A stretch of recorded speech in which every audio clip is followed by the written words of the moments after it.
Hello student, मैं सनी आप सभी का डेली एमसीक्यू सीरीज में स्वागत करता हूं। आज भी एक नई सेशन की तरह स्टार्ट है, तो चलिए आज का सेशन स्टार्ट करते हैं। और इसमें पहला क्वेश्चन देखते हैं क्या पूछा है कि which of the following statement is incorrect, यानी इसमें पूछा है इनमें से कौन सा कथन सत्य नहीं है। तो पहला क्या दिखा, देखो कि यूरेनियम एक रेडियो एक्टिव सामग्री है, तो ये सही बात है।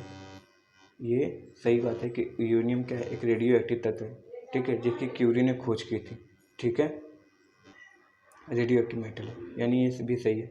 दूसरा क्या है, anthracite is best form of coal, ये भी एकदम सही बात है क्योंकि पीट होता है, फिर लिग्नाइट होता है, फिर बिटुमिनस होता है, फिर एंथ्रेसाइट, यानी एंथ्रेसाइट सबसे अच्छा होता है, फिर उसके नीचे बिटुमिनस, फिर उसके बाद लिग्नाइट, फिर पीट होता है, ठीक है। और सबसे अधिक भारत में पाया क्या जाता है, बिटुमिनस, जो कि 80% लगभग भारत में क्या पाया जाता है, बिटुमिनस पाया जाता है, और यही हम कोयले के रूप में प्रयोग किया जाता है। मगर सबसे बेस्ट क्या होता है, एंथ्रेसाइट होता है, ठीक है। अगला ऑप्शन देखते हैं क्या है कि solar energy is pollution free, एकदम सही बात है। सोलर एनर्जी क्या है, पॉल्यूशन फ्री, तो ये भी एकदम सही है। मगर यहाँ पे देखो क्या दिया है कि पवन ऊर्जा एक ऊर्जा का पारंपरिक स्रोत है, नहीं ऐसा नहीं है, अपारंपरिक या गैर पारंपरिक स्रोत है, ठीक है, यानी कन्वेंशनल नहीं, नॉन कन्वेंशनल विंड एनर्जी होता है, ठीक है।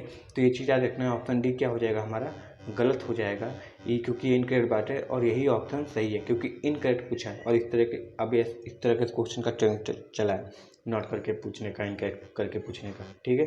चलो नेक्स्ट क्वेश्चन देखते हैं।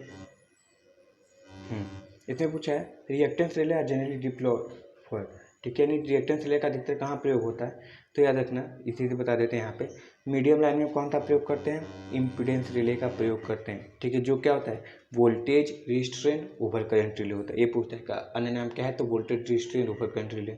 लॉन्ग लाइन का क्या नाम है, लॉन्ग लाइन में कौन सा प्रयोग करते हैं, मोह रिले या एडमिटेंस रिले, जहाँ पे पावर स्विंग अधिक होता है वहाँ पे इसका प्रयोग करते हैं, और इसको क्या बोलते हैं, वोल्टेज रिस्ट्रेंट डायरेक्शनल करें, ठीक है, वोल्टेज रिस्ट्रेंट डायरेक्शनल करें, समझ में आया, वोल्टेज रिस्ट्रेंट डायरेक्शनल करें, समझ में आया, जहाँ पावर स्विंग अधिक होता है वहाँ प्रयोग होता है, इसको मोह या इम्पीडेंस कहते हैं। शॉर्ट ट्रांसमिशन लाइन की बात करें तो यहाँ पर रिएक्टेंस का प्रयोग होता है, ठीक है, शॉर्ट ट्रांसमिशन लाइन में रिएक्टेंस का प्रयोग होता है, ये अर्थ फॉल्ट के लिए भी यूज़ कर लिया जाता है, ठीक है। ये क्या होता है, डायरेक्शनल रिस्ट्रेंट ओवर कंट्रोल, ठीक है, डायरेक्शनल रिस्ट्रेंट ओवर कंट्रोल, और वो क्या होता है, वोल्टेज रिस्ट्रेंट डायरेक्शनल रिले होता है, मो, ये चीज़ याद रखना है, समझ में। यानी यहाँ पे क्या हो जाएगा, ऑप्शन ए यहाँ पे सही हो जाएगा कि रिएक्टेंस रिले कहाँ प्रयोग होता है, तो शॉर्ट लाइन में प्रयोग होता है, ठीक है, 80 किलोमीटर के नीचे लगभग, यानी यहाँ पे कैपेसिटेंस शॉर्ट लाइन में क्या होता है, कैपेसिटेंस नेग्लिजिबल मानते हैं और सारे पैरामीटर को लम्प्ड मानते हैं, लम्प्ड LUMPED, ठीक है। चलो नेक्स्ट क्वेश्चन देखते हैं।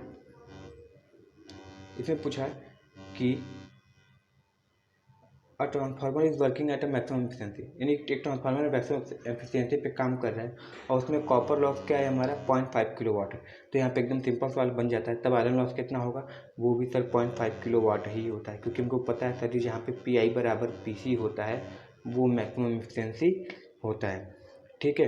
कितनी होती है, 50% लगभग होती है, ये चीज़ याद रखना, PI बराबर PC क्या होती है, मैक्सिमम एफिशिएंसी मिलती है, तो मैं यानी वेरिएबल लॉस कॉपर लॉस के बराबर है, यानी कांस्टेंट लॉस वेरिएबल लॉस के बराबर, ऐसे ऐसे करके क्वेश्चन पूछा जाता है, ठीक है। तो ऑप्शन सी क्या हो जाएगा, यहाँ पे सही हो जाएगा। नेक्स्ट देखते हैं। क्या पूछा है कि एक ट्रांसमिशन प्रणाली में कोरोना हानि को कम करने के लिए निम्न में से कौन सा उपाय लाए जाते हैं, यानी आपको क्या करना है, ट्रांसमिशन लॉस को कम करने से इसके लिए कौन सा प्रयोग करेंगे, लोड को बढ़ाएंगे ना, ठीक है, लोड बढ़ाने से करंट बढ़ जाएगा जो और गलत बात है, ठीक है। गैप बिटवीन कंडक्टर डिक्रीज करेंगे, नहीं। लोड को कम करेंगे, नहीं, ठीक है। सबसे इंपॉर्टेंट चीज़ क्या होता है, उसके बीच के जो गैप के बीच जो कंडक्टर के बीच है गैप है उसको बढ़ाते रहेगा, क्योंकि कोरोना में क्या होता है ना, जो इफेक्टिव डायमीटर है वो बढ़ जाता है, इफेक्टिव डायमीटर बढ़ने के कारण क्या होता है, जो इंसुलेटर पार्ट जो उसके बीच में हवा के इंसुलेटर का काम कर रहा था वो वहाँ पे कंडक्टर का पार्ट बन जाता है, जिसके बीच से आर्किंग होकर गुजरने लगती है, चार्ज होकर गुजरता है, जब तक जो कि स्पार्किंग होता है, उस चार्ज के गुजरने से जो आयोनाइज होकर इंसुलेटर की बजाय जो वो हवा कंडक्टर बन गया, क्यों बन गया, क्योंकि सर उसका इफेक्टिव डायमीटर बढ़ गया, तो उसी के बीच का गैप हम बढ़ा देंगे तो हम क्या हो जाएगा, हमारा कोरोना कम हो जाएगा या नहीं दिखेगा, ठीक है। तो ऑप्शन ए क्या हो जाएगा, सही हो जाएगा, ठीक है। नेक्स्ट क्वेश्चन देखते हैं क्या पूछा है कि निम्न में से कौन सा फीडर के साथ श्रृंखला में जोड़ा जाता है, ठीक है, यानी फीडर में हम किसके साथ सीरीज में जोड़ते हैं, कंडक्टर तो एक तरीके से खुद ही फीडर है, ठीक है, जो सब स्टेशन से डिस्ट्रीब्यूटर एंड के बीच तक हम प्रयोग करते हैं, समझ में आया। डिस्ट्रीब्यूशन ट्रांसफार्मर नहीं, तो डिस्ट्रीब्यूशन में लगाएंगे, फीडर में लगाएंगे नहीं, ठीक है। अर्थ कनेक्शन तो बाबू, अर्थ कनेक्शन तो ट्रांसफार्मर के पास ही लगा होता है और वो ट्रांसफार्मर से ही जुड़ा होता है, उसी ट्रांसफार्मर को सुरक्षा प्रदान करने के लिए। बूस्टर का प्रयोग जो बूस्टर जो डीसी सीरीज जनरेटर होता है, इसका प्रयोग हम करते हैं डीसी सीरीज जनरेटर सीरीज में करते हैं। सीरीज में कनेक्शन होता है किसके लिए? कनेक्शन में फीडर के। ठीक है, चलो नेक्स्ट क्वेश्चन देखते हैं क्या है।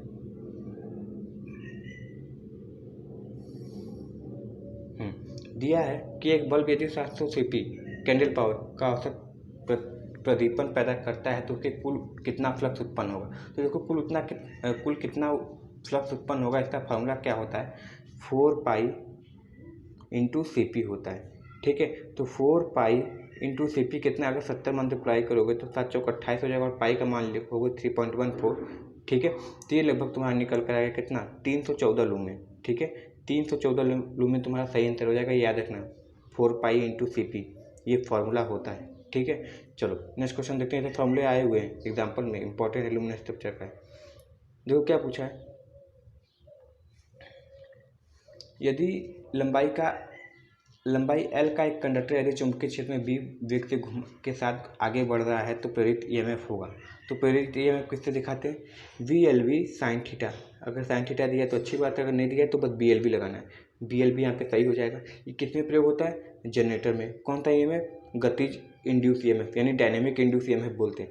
इसका विरोध कौन सा करता है? ठीक है, लेंज लॉ नहीं करेगा इसमें हम दिशा की कैसे पता करेंगे? लेंज लॉ नहीं, हम पता करते हैं राइट हैंड रूल से। ठीक है, इसमें राइट हैंड रूल से हम EMF की दिशा पता करते हैं। और जो रुकी हुए अवस्था में होता है EMF जनरेट, जिसमें कोई भी गतिज नहीं हो रहा है, इसमें तो गति हो रहा है क्योंकि जनरेटर की बात है, और जिसमें गति नहीं हो रहा है उसमें हम प्रयोग करते हैं किसके? लेंज लॉ का प्रयोग करते हैं। तो BLV साइन थीटा हो जाएगा, और एक होता है F बराबर BIL साइन थीटा, वो मोटर के लिए होता है। ठीक है, चलो नेक्स्ट क्वेश्चन देखते हैं। हाँ, मेगर है, सुन में जो मेगर है the deflection of a moving coil depend upon, जो मेगर का डिफ्लेक्शन है मूविंग कॉइल का वो किस पे डिपेंड करता है? अप्लाइड वोल्टेज पे, इंक्रीज अप्लाइड वोल्टेज पे, ratio of current in the coil पे, या product of current in the coil पे। तो देखो अप्लाइड वोल्टेज पे नहीं, क्योंकि ये हैंड इवन जनरेटर होता है, इनवर्स अप्लाइड वोल्टेज नहीं। ये देखो जो ट्रांसफार्म जो दो कॉइलें होती हैं मूविंग कॉइल में, एक करंट कॉइल होता है, एक पोटेंशियल कॉइल, तो उसमें जो करंट का रेशियो होता है कॉइल में, उसी के कारण क्या होता है, हम उसमें डिफ्लेक्शन को देखा जा सकता है। ठीक है, उसी रेशियो के हिसाब से उसमें डिफ्लेक्शन होता है। कम रेशियो होगा तो कम डिफ्लेक्शन, ज़्यादा रहेगा तो ज़्यादा डिफ्लेक्शन, क्योंकि जो डिफ्लेक्शन होता है डी लिख दें तो directly proportional to I square होता है। ठीक है, इसको याद रखना है। समझ में आया? चलो ऑप्शन सी सही हो जाएगा। नेक्स्ट देखते हैं, सेंट्रीफ्यूगल स्विच का सिंगल स्विच में क्या करना है? Disconnect auxiliary winding. पहले पे मिली एकदम सही जवाब है। क्या हो जाएगा? ऑक्सिलरी वाइंडिंग को डिस्कनेक्ट का काम कौन करता है? सेंट्रीफ्यूगल स्विच का काम होता है। ठीक है, यानी ये किस में यूज होगा? कैपेसिटर रन मोटर में इसका प्रयोग करते हैं। ठीक है, कैपेसिटर रन मोटर पे इसका काम करते हैं। परमानेंट कैपेसिटर पे नहीं है, कैपेसिटर स्टार्ट कैपेसिटर रन है। ठीक है, कैपेसिटर स्टार्ट कैपेसिटर रन है। और याद रखना है इनडायरेक्टली क्या होता है? इसी का हाई स्टार्टिंग टॉर्क होता है। और हाई पावर फैक्टर किसका होता है? परमानेंट कैपेसिटर रन वाले का। समझ में आया? ये चीज़ याद रखना है। तो क्या करता है ये ऑक्सिलरी वाइंडिंग को क्या करता है? डिस्कनेक्ट कर देता है। तब वो केवल किस पे जाती है? रनिंग पे चलता है। 470% स्पीड जब गेन कर लेता है तब ये ओपन हो जाती है। ठीक है, चलो नेक्स्ट क्वेश्चन देखते हैं।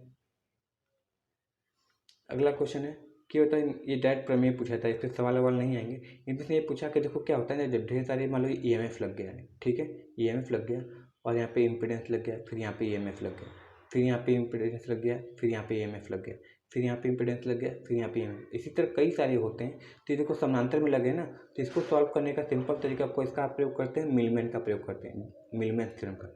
डुअल मिलमैन्स क्या होता है? फिर ये जब सीरीज में लग जाते हैं तो डुअल मिलमैन्स का प्रयोग करते हैं। थेवेनिन थ्योरम में हम क्या करते हैं? वोल्टेज ज्ञात करते हैं। ठीक है, तो यहाँ पे जब समानांतर प्रतिरोधों की बात करेगा तो यहाँ पे मिलमैन्स थ्योरम का प्रयोग होगा, और अगर श्रेणी में रहेगा तो डुअल मिलमैन्स थ्योरम का। इसको याद रखना है। ठीक है, चलो पहला क्वेश्चन है, इसमें पूछा कि अंकित 10 मिनट में 12 मीटर लंबी सड़क पार करता है, उसकी चाल क्या होगी? कुछ नहीं करना है, एक सवाल है, रीजनिंग का ही सवाल है। ठीक है, ये मत समझना कि वो मैथ का लाइन, रीजनिंग का है, रीजनिंग में पूछा हुआ है, UPPCL में है। ठीक है, तो हमको पता है कि distance equal to speed into time होता है। Distance equal to speed into time होता है। ठीक है, तो यहाँ पे डिस्टेंस कितना दिया है? 1200 मीटर दिया है। इसको 1000 में चेंज कर लेते हैं, किलोमीटर में हो जाएगा। ठीक है, किलोमीटर में हो गया। स्पीड हमको निकालनी है, टाइम किस में है? 10 मिनट में है, तो इसको 60 से भाग देंगे तो किस में हो जाएगा? ये घंटा में हो जाएगा। इसको ये काट दिए, ये दो से ये काट दिए, ठीक है, ये 1000 था ना, चलो कोई दिक्कत नहीं। तो ये 12 छंग 72 हो जाएगा, तो 72 बटा ये 10 हो जाएगा, हमारा कितना आएगा 7.2 किमी प्रति घंटा। 7.2 किमी प्रति घंटा, ये फॉर्मूला याद रखना, डिस्टेंस बराबर स्पीड इंटू टाइम, यानी दूरी बराबर चाल गुणे समय। ठीक है, ऑप्शन सी क्या हो जाएगा, सही हो जाएगा। नेक्स्ट क्वेश्चन देखो, अगला क्वेश्चन है, किसी तरह देखो ये बहुत जाता है, अगर आ गया तो सही है, नहीं आता तो बहुत टाइम टेकन होता है। इसमें क्या पूछा है, अज्ञात का वो रेशियो बताना है। देखो यहाँ पे एक चीज़ तुमको साफ दिख रहा होगा, तुम लोग पॉज कर देना, ठीक है, फिर समझ लगाना, फिर हमारा देखना, हम बता दे रहे हैं यहाँ पे। देखो होता क्या है, इसको मल्टीप्लाई करो, 8 गुणे 2 कितना आ गया, 16 आ गया, और इसी आया 8 प्लस 2 को जोड़ोगे तो कितना आ जाएगा, 10 आ जाएगा।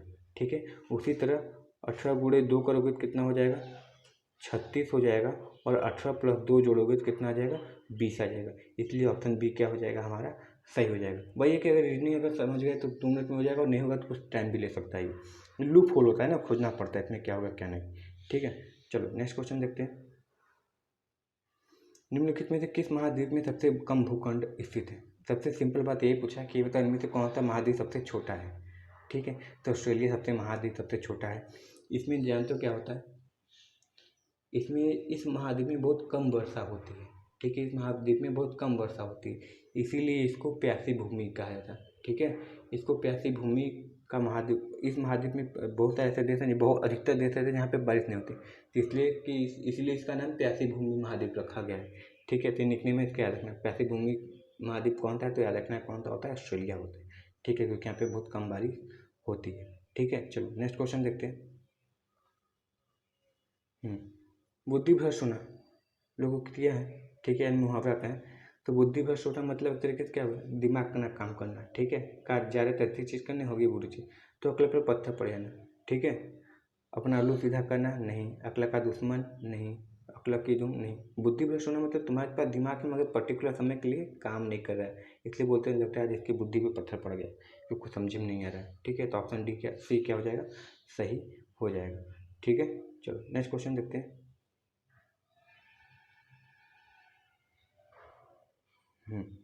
इसमें क्या पूछा है, क्वार्ट्ज सिलिकॉन का रासायनिक संगठन। क्वार्ट्ज मतलब देखो बहुत ज़्यादा इंपॉर्टेंट है, अधिकतर क्या होता है ट्रांजिस्टर में क्वार्ट्ज आता है, तो याद रखना है, ये इलेक्ट्रॉनिक्स का भी क्वेश्चन हो जाएगा। तो क्वार्ट्ज जो होता है एक चीज़ से मिलकर बना होता है जिसका नाम है सिलिकॉन डाइऑक्साइड। ठीक है, SiO2, ये इलेक्ट्रॉनिक्स का क्वेश्चन है, इलेक्ट्रॉनिक्स। ठीक है, याद रखना क्या होता है, सिलिकॉन डाइऑक्साइड क्रिस्टल क्वार्ट्ज का कंपोनेंट है। ठीक है, तो इसको याद रखना, भूलना नहीं है, इंपॉर्टेंट है। चलो, तो आज का सेक्शन यही तक था, आज का सेक्शन यही तक था। आई होप तुमको पसंद आया होगा, तो पसंद आया तो वो इसको लाइक कर देना, शेयर कर देना, और चैनल पर नए होगा तो सब्सक्राइब कर देना। ठीक है, चलो मिलते हैं नेक्स्ट वीडियो में। Thank you very much and all the very best.